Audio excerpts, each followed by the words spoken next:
দেখো আজকে তাহলে আমরা এক্স রে শুরু করছি। এক্স রে হচ্ছে, পড়তে যাওয়ার আগে প্রথম আমরা ক্যাথোড রশ্মি সম্পর্কে একটু জেনে নেব। ক্যাথোড রশ্মি কি? ক্যাথোড রশ্মি বা ক্যাথোড রে উচ্চ গতিশক্তি সম্পন্ন উচ্চ গতিশক্তি সম্পন্ন ইলেকট্রন এর স্রোত, একেই বলা হয় ক্যাথোড রশ্মি। তার মানে ক্যাথোড রশ্মি আর কিছুই নয়, এটা হচ্ছে একটা ইলেকট্রন। 1895 সালে জার্মান বিজ্ঞানী উইলিয়াম রডজেন প্রথম একটা টার্গেট মৌল, তিনি যেটার উপর পরীক্ষা করেছিলেন সেটা ছিল মলিবডিনাম। মলিবডিনাম মৌলের উপর উচ্চ গতিশক্তি সম্পন্ন ক্যাথোড রশ্মি ফেলেন, দিয়ে এই পুরো ব্যবস্থাটাই করা হয়েছিল একটা বায়ু নিরুদ্ধ নলের মধ্যে, ঠিক আছে, যেটাকে কুলজি নল বলা হয়। ঠিক আছে, এই কুলজি নলের মধ্যে এটা তিনি ফেলে লক্ষ্য করেন এখান থেকে একটা অদৃশ্য রশ্মি নির্গত হচ্ছে। এই অদৃশ্য রশ্মিটাকেই তখন এর ধর্ম সম্পর্কে কিছু জানা যায়নি, তাই বা এটা সম্পর্কে সঠিক কোনো তথ্য যেটা আসলে কি এই রশ্মিটা সেটা জানা যায়নি বলে, যেমন অজানা রশ্মিকে এক্স দিয়ে চিহ্নিত করা হয় এবং এটার নাম দেওয়া হয়েছে এক্স রে। ঠিক আছে, এই রশ্মি কিছু ধর্ম আছে, যেমন প্রতিপ্রভা সৃষ্টি করতে পারে। ঠিক আছে, এই রশ্মি ফটোগ্রাফিক প্লেটের উপর পড়ে ফটোগ্রাফিক প্লেটকে ক্ষতিগ্রস্ত করতে পারে। তারপরে কাঠ, কাগজ ইত্যাদির মানে অ্যালুমিনিয়াম এদের মধ্য দিয়ে এটা ভেদ করে চলে যেতে পারে। কিন্তু ভারী ধাতু যেমন লোহা, সীসা এদের মধ্য দিয়ে যেতে পারে না বলে এদের পেছনে ছায়া সৃষ্টি করে। বা আমাদের শরীরের মাংসকে ভেদ করতে পারে, মাংস বা মাংসপেশিকে ভেদ করতে পারে, কিন্তু হাড়কে ভেদ করতে পারে না। তাহলে যেহেতু হাড়কে ভেদ করতে পারে না, তাহলে হাড়ের ছায়াটা ফটোগ্রাফিক প্লেটের উপর পড়ে। ওই জন্য আমাদের হাড় ভাঙলে ডাক্তারবাবুরা এক্স রে করেন এবং সেখান থেকে বুঝতে পারে যে এক্স রশ্মিটার সাহায্যে, ওই ছবিটার সাহায্যে বা ছায়াটার সাহায্যে বুঝতে পারে কোথাটা আমাদের ভেঙেছে। এক্স রশ্মি কিন্তু তড়িৎ ক্ষেত্র বা চৌম্বক ক্ষেত্র কোনো কিছু দ্বারাই প্রভাবিত হয় না। এর থেকে প্রমাণিত হয় যে এক্স রশ্মি কিন্তু কোনো তড়িতাহিত কণারও স্রোত নয়। মানে এটা যে কোনো ইলেকট্রনের মতো কোনো কণার স্রোত বা প্রোটনের মতো কোনো কণার স্রোত, প্রোটনের মতো কোনো কণার স্রোত সেটাও নয়, কারণ এটা তড়িৎ ক্ষেত্র বা চৌম্বক ক্ষেত্র দ্বারা বিক্ষেপিত হয় না, তাই একে বলবো, তাই এটা তড়িতাহিত কণার স্রোতও নয়। আবার এক্স রশ্মি যদি কোনো প্রকার তরঙ্গ হয় তাহলেও তার ব্যতিচার, অপবর্তন এই ধর্মগুলো প্রদর্শন করার কথা। কিন্তু প্রথাগত কোনো পরীক্ষা ব্যবস্থাতেই এই ব্যতিচার, অপবর্তন এই সবগুলো লক্ষ্য করা যায়নি। মানে প্রথম কোনো বিজ্ঞানীরা এইগুলো লক্ষ্য করতে পারেনি। পরে ম্যাক্স ফন লাওয়া প্রথম কোনো কেলাসের মধ্য দিয়ে, ত্রিমাত্রিক কেলাসের মধ্য দিয়ে এক্স রে পাঠিয়ে প্রথম লক্ষ্য করেন যে এক্স রের একটা এক্স রে হচ্ছে অপবর্তন, তিনি প্রথম লক্ষ্য করে দেখেন। ঠিক আছে, তারপর সেটাকে তরঙ্গ বলে প্রমাণ করা হয়। অ্যাকচুয়ালি এক্স রে হচ্ছে দ্রুতগামী নিস্তড়িত কণারও স্রোত নয়, আর আধানযুক্ত কণারও স্রোত নয়। এটা হচ্ছে এক প্রকারের তড়িৎ চুম্বকীয় তরঙ্গ, যেটার দৃশ্যমান আলোর মতোই, সাধারণ আলোর মতোই এক ধরনের তড়িৎ চুম্বকীয় তরঙ্গ। আলোর চেয়ে তরঙ্গ দৈর্ঘ্য অনেকটাই কম, প্রায় 1000 ভাগের 1 ভাগের চেয়েও কম, এতটাই কম। এটা আমরা এক্স রে সম্পর্কে জানলাম। তাহলে এক্স রে যেহেতু তড়িৎচুম্বকীয় তরঙ্গ নয়, তাহলে এই এক্স রে যেহেতু তড়িৎচুম্বকীয় তরঙ্গ, আলোও তড়িৎচুম্বকীয় তরঙ্গ, তাহলে আলোকে যদি ফোটন কণার স্রোত হিসাবে ধরা যায়, এক্স রেকেও আমরা ফোটন কণার স্রোত হিসাবে ধরতে পারি। তাহলে ইলেকট্রন দিয়ে ফোটনের নিঃসরণ, আমরা আলোক তড়িৎ ক্রিয়াতে কি পড়েছি? ফোটন দিয়ে ইলেকট্রনের নিঃসরণ, আর এখানে হচ্ছে ইলেকট্রন পড়ছে, ফোটন কণা বেরিয়ে আসছে। এটা ঠিক আলোক তড়িৎ ক্রিয়ার বিপরীত প্রক্রিয়া আমরা বলতে পারি। তাহলে যেহেতু এক্স রশ্মি একটা ফোটন কণার স্রোত হিসাবে আমরা ধরতে পারি, তাহলে এক্স রশ্মির শক্তি কত হবে? ই সমান এইচ নিউ সমানই এইচ সি বাই ল্যামডা, যেখানে এইচ এর মান আমরা জানি 6.625 ইন্টু 10⁻⁻34। ঠিক আছে, 6.625 ইন্টু 10⁻⁻34 জুল সেকেন্ড। এটা এইচ এর মান, সি এর মান কত 3 × 10⁸ মিটার পার সেকেন্ড। তাহলে এইগুলো ধ্রুবকগুলো আমরা বসিয়ে দিলে তার শক্তি আর তরঙ্গ দৈর্ঘ্যটা আমরা যদি জানি তাহলে বসিয়ে দিলে তার শক্তি সম্পর্কে আমরা ধারণা করতে পারি এক্স রের শক্তি কত হবে। ঠিক আছে, এবার এখানে একটা জিনিস দেখো, এইখানে যে এটা কি বলে তোমার ক্যাথোড রশ্মিটা আসছে, ক্যাথোড রশ্মি আসলে কি ইলেকট্রন কণার স্রোত। তাহলে ইলেকট্রন একটা ম্যাক্সিমাম এনার্জি নিয়ে এসে এই টার্গেট মৌলটার মধ্যে আঘাত করছে। তাহলে ইলেকট্রন যে শক্তি নিয়ে আসে সেটাকে আমরা কি জানি না ইলেকট্রনের শক্তি। ইলেকট্রনের শক্তি কত হয় না ইভি, যেখানে ই হচ্ছে ইলেকট্রনের চার্জ আর ভি হচ্ছে বিভব প্রভেদ, যে বিভব প্রভেদের মধ্যে এই ক্যাথোড রশ্মিটাকে নিয়ে যাওয়া হচ্ছে বা কুলজি নলটাকে যে বিভব প্রভেদের মধ্যে রাখা হয়েছে সেটা যদি ভি হয় তাহলে ইলেকট্রনে কত শক্তি নিয়ে আঘাত করবে ইভি। এবার একটা সম্ভাবনা থাকে যে ইলেকট্রনটা পুরো শক্তিটাই এইখানে ফোটন নিঃসরণে ব্যয় করে দিয়েছে, মানে এক্স রে নিঃসরণে ব্যয় করেছে। তাহলে ম্যাক্সিমাম ফোটনটা যে পরিমাণ শক্তি পেতে পারে সেটা কত ইভি। তাহলে নিঃসৃত ফোটনের শক্তি, নিঃসৃত ফোটনের শক্তি সর্বোচ্চ যেটা হতে পারে E max, it is equal to EV. যদি পুরোটাই দান করে দেয় তাহলে আমরা সর্বোচ্চ শক্তি পেতে পারি। তাহলে ইম্যাক্স সমান আমরা আবার লিখতে পারি এইচ নিউম্যাক্স সমান ইভি। যদি কম্পাঙ্ক ম্যাক্সিমাম হয় তাহলে ল্যামডা কি হবে মিনিমাম হবে, that is H C by lambda minimum it is equal to E V. তাহলে lambda minimum it is equal to lambda minimum সমান H C by E. V lambda মিনিমামটাকে কাট অফ তরঙ্গ দৈর্ঘ্য বলা হয়। তাহলে সূত্রটা আমরা পেয়ে গেলাম এইচ সি বাই ইভি। যদি আমাকে স্বাভাবিক ইউনিট ব্যবহার করে করতে হয় তাহলে এটা তো জুল সেকেন্ডে আমরা লিখেই দিয়েছি, উপরে সি এর মানও লিখে দিয়েছি, ই এর মান আমরা জানি 1 এখানে লিখে দিচ্ছি, ই এর মান হচ্ছে 1.6 × 10⁻⁹ কুলম, আর ভোল্ট ভিটা মাপা হবে ভোল্ট এককে। যদি সবগুলো হয় তাহলে ল্যামডা মিনিমাম মিটার এককে পাওয়া যাবে। মানে এখান থেকে এই সূত্রটা বসালে ল্যামডা মিনিমাম কোন এককে পাওয়া যাবে মিটার এককে। তাহলে এই পার্টগুলো আমরা বসিয়ে দিলে কেমন আসবে মানগুলো 6.625 × 10⁻34 × 3 × 10⁵ বাই 1.6 × 10⁻19, আর ভোল্টেজটা হচ্ছে রেখে দিলাম এইভাবে ভি। তাহলে এই মানগুলো বসালে ক্যালকুলেশন করলে কত পাওয়া যাবে না 12,430 ইন্টু 10⁻10 বাই ভি এত মিটার। তাহলে এই 10⁻10টাকে আর্মস্ট্রং বলতে পারি। তাহলে কত হয়ে যাবে 12,430 by V Armstrong lambda minimum. এই সূত্রটা আমরা শর্টকাট হিসাবে ব্যবহার করতে পারি। আবার কেউ যদি ন্যানোমিটারে করতে চায়, তাহলে কত হবে না ন্যানোমিটারে করলে একটা শূন্য কমে যাবে, 1243 বাই ভি ন্যানোমিটার, এই সূত্র পাওয়া যাবে। বোঝা গেল? তাহলে আমরা এইখানে এবারে ভোল্ট বিভবের মান, ধরো তোমাকে কোনো একটা অঙ্ক বললো যে ভি ইকুয়াল টু 50 কিলোভোল্ট, মানে কুলজি নলের বিভব তোমাকে 50 কিলোভোল্ট দেওয়া হয়েছে। তাহলে তুমি কত মিনিমাম কত তরঙ্গ দৈর্ঘ্যের একটা এক্স রে পাবে। তাহলে আমরা এখানে সূত্র বসিয়ে দেবো ল্যামডা মিনিমাম সমান 12,430 বাই 50 × 10⁻³ এত আর্মস্ট্রং। এটা বসিয়ে দিলেই আমরা পেয়ে যাব কত আর্মস্ট্রংয়ে পাবো। মোটামুটি মানটা আসবে 0.2486 আর্মস্ট্রং তরঙ্গ দৈর্ঘ্যের এটা পাওয়া যাবে। ঠিক আছে,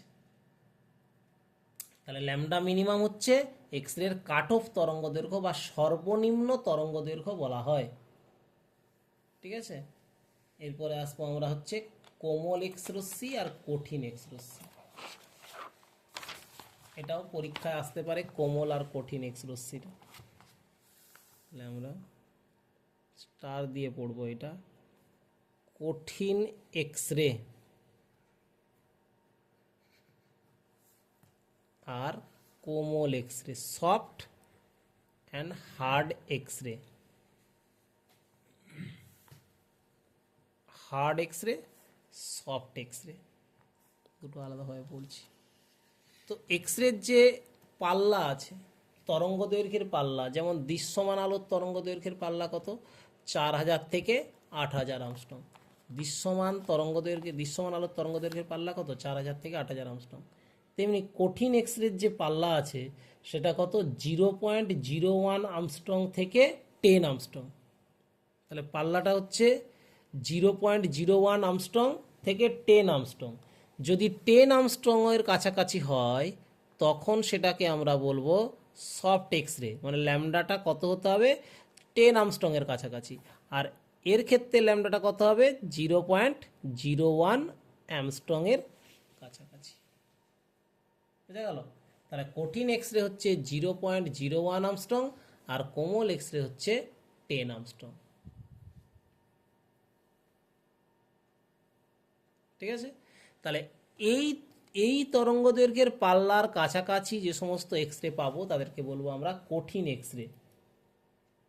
তাহলে এদের জন্য কত বিভব হতে হবে না, বিভবের সূত্র আমরা কি পেয়েছি না, ল্যামডা মিনিমাম সমান 12430 বাই ভি অ্যামস্ট্রং। তাহলে ভি সমান কত হবে, 12430 বাই 0.01, কারণ ল্যামডা মিনিমাম মানটা এখানে 0.0, এদিকে দেখো 0.01। তাহলে এটা বসিয়ে দিলে কত হবে, উপরে 100 হয়ে গেল। তাহলে কত হচ্ছে, 12430 আরও 3টে শূন্য, এত ভোল্ট।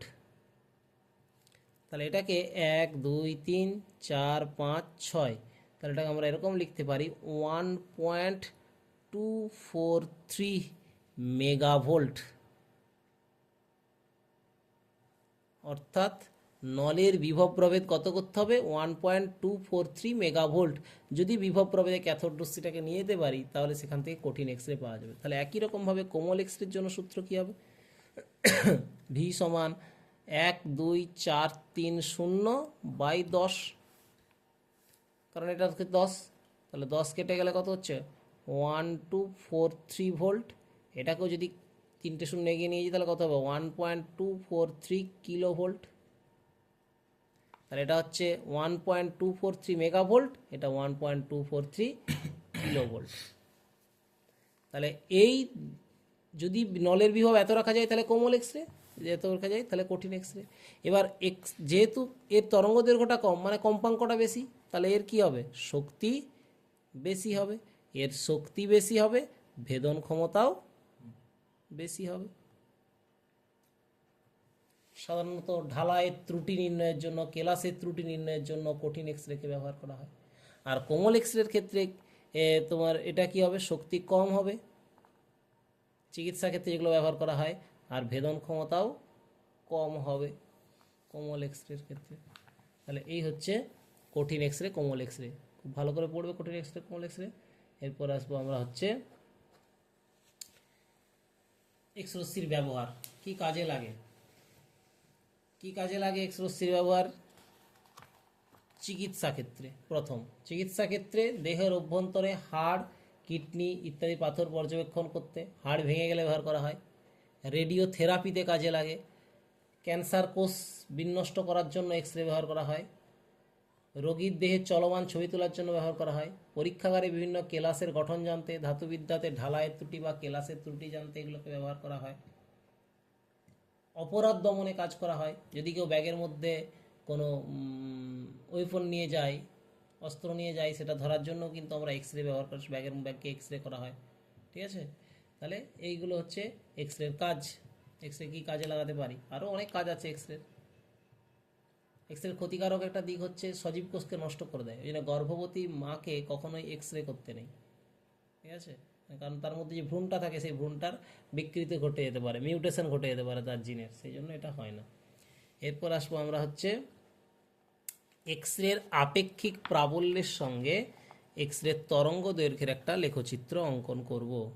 এক্স রের আপেক্ষিক প্রাবল্য ও তরঙ্গ দৈর্ঘ্যের লেখচিত্র।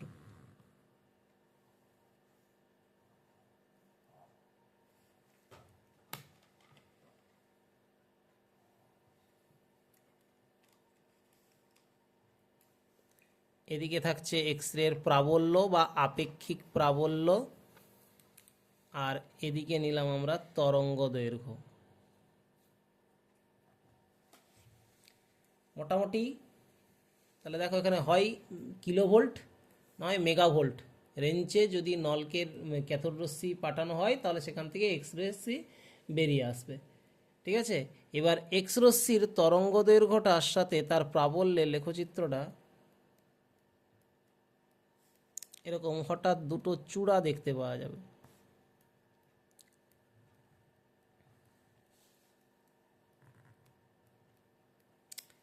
এটা হচ্ছে লেখচিত্র, তার মধ্যে এইটা হচ্ছে ল্যামডা মিনিমাম।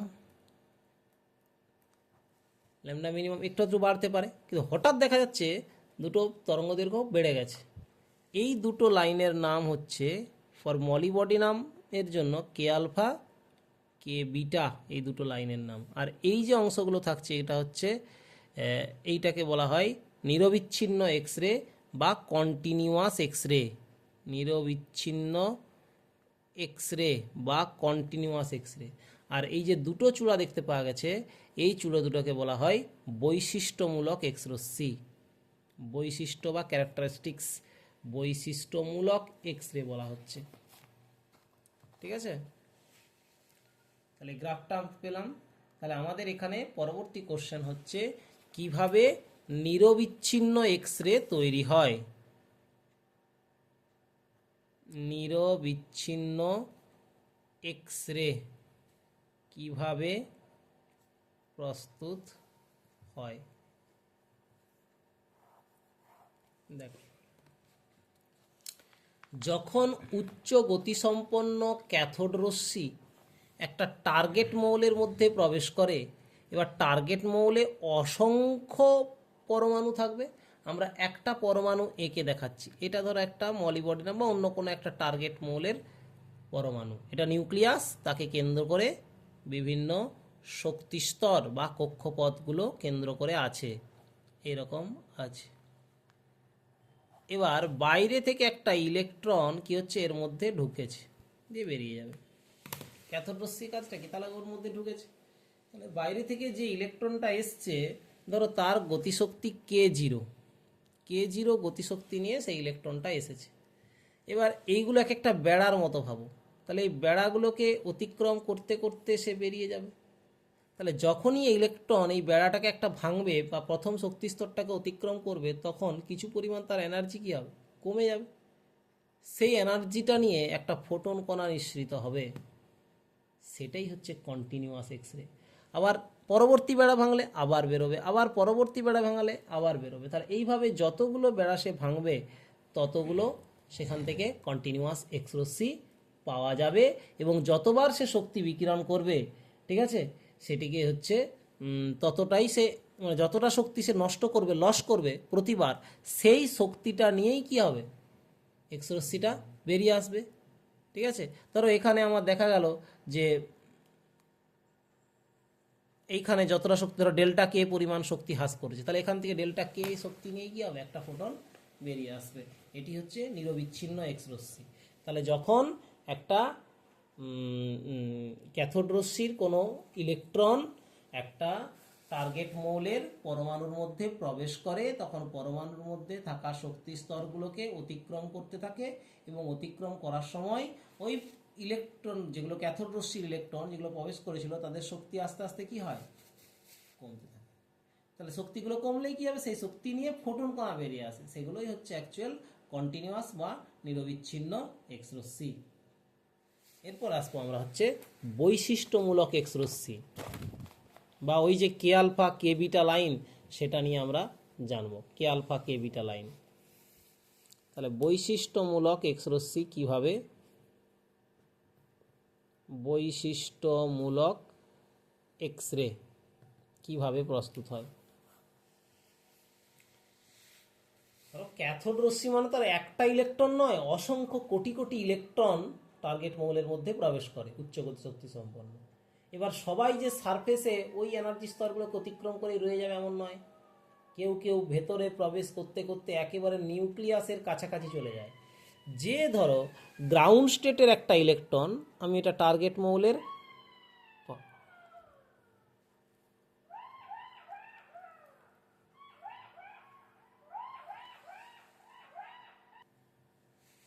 দেখো তাহলে আমি একটা টার্গেট মৌলের নিউক্লিয়াস, তার উপরে বিভিন্ন শক্তি স্তরগুলো এঁকেছি, ধরো কে, এল, এম, এন, এরকম শক্তি স্তরগুলো আছে। কোনো একটা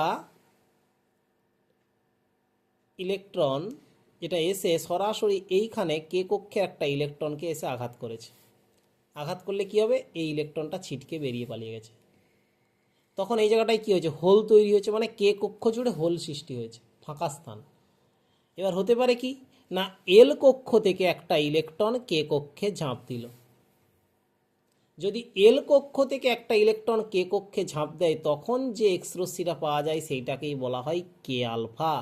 আবার যদি এটা এম কক্ষ থেকে কে কক্ষে ঝাঁপ দেয়, তখন যেটা পাওয়া যাবে সেটাকে বলবো কে বিটা। ঠিক আছে, এগুলি হচ্ছে মানে বৈশিষ্ট্যমূলক এক্স রশ্মি। আবার কখনো এল কক্ষের ইলেকট্রনকে সরিয়ে দিতে পারে, তখন দেখা যাবে এম কক্ষ থেকে একটা ইলেকট্রন কে কক্ষে এল কক্ষে আসছে, তখন সেটাকে বলা হবে এল আলফা, এল বিটা, এল গামা, এল ডেল্টা। এইরকমভাবে বৈশিষ্ট্যমূলক এক্সপ্রেসিগুলি পাওয়া যায়। ঠিক আছে, এ হলো বৈশিষ্ট্যমূলক এক্সপ্রেসি। দুটো কোশ্চেনই করতে হবে, বৈশিষ্ট্যমূলক এক্সপ্রেসি কীভাবে সৃষ্টি হয় আর নিরবিচ্ছিন্ন এক্সপ্রেসি কীভাবে সৃষ্টি হয়। এরপরে আসবো হচ্ছে মোজেলের সূত্র।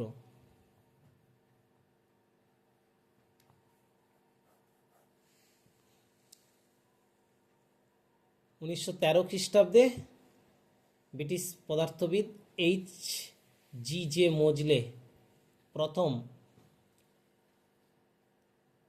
লক্ষ্যবস্তু বা টার্গেট মৌল হিসাবে অনেকগুলো মৌল নেন, শুধু মলিবডি নাম নয়, অনেকগুলো মৌল নেয় এবং তাদের বৈশিষ্ট্য এক্স রশ্মি বর্ণালী বিশ্লেষণ করে তিনি দেখিয়ে দেন যে ওখান থেকে যে কে আলফা, কে বিটা, এই যে লাইনগুলো পাওয়া যাচ্ছে, তাদের যে এক্সরের কম্পাঙ্ক, তার বর্গমূল ওই টার্গেট মৌলের পারমাণবিক সংখ্যার সাথে সমানুপাতে পরিবর্তিত হয়।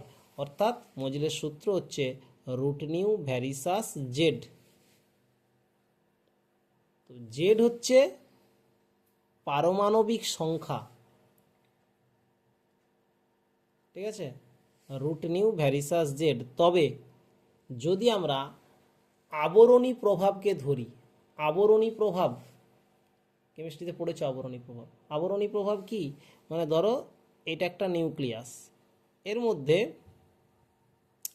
11টা ইলেকট্রন আছে, আমি সোডিয়ামের কথা, 11টা প্রোটন আছে, সোডিয়ামের কথা ভাবলাম, 11টা প্রোটন। এবার এর পরে কি আছে, বিভিন্ন কক্ষপথগুলো আছে। একেবারে 3 নম্বর কক্ষপথে কটা ইলেকট্রন আছে, একটা ইলেকট্রন আছে। তাহলে 11টা প্রোটন এই একটা ইলেকট্রনকে আকর্ষণ করবে যদি অন্য কেউ না থাকে। কিন্তু আমরা জানি এখানে আরও 8টা ইলেকট্রন আছে, এখানে কটা ইলেকট্রন আছে, 2টো। তাহলে এই ইলেকট্রনগুলোর প্রভাবকে এই নিউক্লিয়াস কখনোই অগ্রাহ্য করতে পারবে না। তাহলে 11টা প্রোটন এই ইলেকট্রনটাকে যত বলে আকর্ষণ করতো, কিন্তু এই ইলেকট্রনগুলো থাকার জন্য তার আকর্ষণ বলটা কমে যাবে। এই যে এফেক্টটা, এটাকেই বলা হয় আবরণী প্রভাব। যদি আবরণী প্রভাবের কথা ধরা হয়, তখন এই সূত্রটা পরিবর্তিত হয়ে যাবে root nu varies as Z minus B, যেখানে বি হলো আবরণী ধ্রুবক, স্ক্রিনিং কনস্ট্যান্ট। এ হচ্ছে মোজেলের সূত্র। তিনি তাহলে দেখেন যে বিভিন্ন টার্গেট মৌলের থেকে যে এক্স রেগুলো নির্গত হচ্ছে, সেই এক্স রের বৈশিষ্ট্যমূলক এক্স রের কম্পাঙ্ক মৌলের পারমাণবিক সংখ্যার সাথে সমানুপাতে পরিবর্তিত হয়। অর্থাৎ লেখচিত্র কেমন হবে, মূলবিন্দুগামী সরলরেখা। এবার আমাকে এখানে বোরের তত্ত্ব থেকে মোজেলের সূত্র প্রমাণ করতে হবে। বোরের তত্ত্ব থেকে মোজেলের সূত্র প্রমাণ।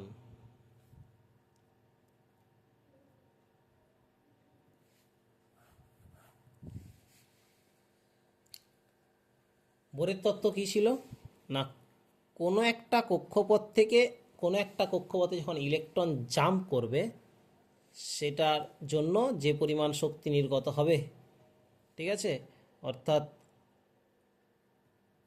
ই আই মাইনাস ইএফ সমান এইচ নিউ, এটাই তো সূত্র। I for initial, F for final. তাহলে ইআই এর মান কত না minus R C H Z square by N square, এখানে হয়ে যাবে N I square.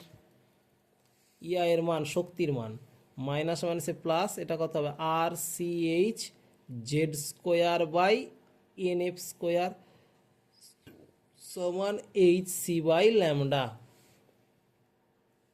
H C by lambda, H নিউই থাকে, এইচ নিউ। তাহলে এইখান থেকে যদি আমরা আর সি এইচ কমন নিই তাহলে কত পড়ে থাকবে, এটাতে পড়ে থাকবে 1/nf স্কোয়ার, এটাতে পড়ে থাকবে -1/ni স্কোয়ার, উপরে থাকবে জেড স্কোয়ার সমান এইচ নিউ। তাহলে এইচ এইচ কেটে যাচ্ছে।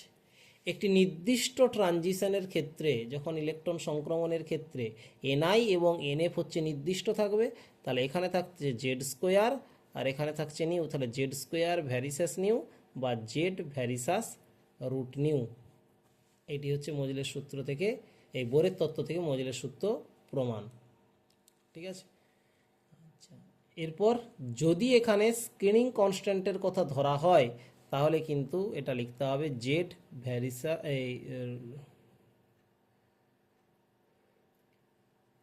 Root nu varies as Z minus B, এই কথা লিখতে হবে। তাহলে মজলের কাজের গুরুত্ব কি, মজলে এই তত্ত্বটা যে দিয়েছিলেন, মজলের কাজের থেকেই আমরা প্রথম পারমাণবিক সংখ্যাকে মৌলের মূলগত ধর্মের নিয়ন্ত্রক হিসাবে ধরা হয়। তার আগে কি হতো, পারমাণবিক গুরুত্বকে ধরা হতো, এবং সেই পারমাণবিক সংখ্যাকে যখন থেকে ধরা হয়েছে মৌলের মূলগত ধর্মের নিয়ন্ত্রক, তখন থেকে এই পুরো চিন্তাভাবনাটাই পাল্টে গেছে। এবং এরপরে পর্যায় সারণী আবিষ্কার হয়েছে, পরের যে বৃহৎ যে পর্যায় সারণী, দীর্ঘ পর্যায় সারণী আমরা পড়ি, সেটাও হয়েছে। ঠিক আছে।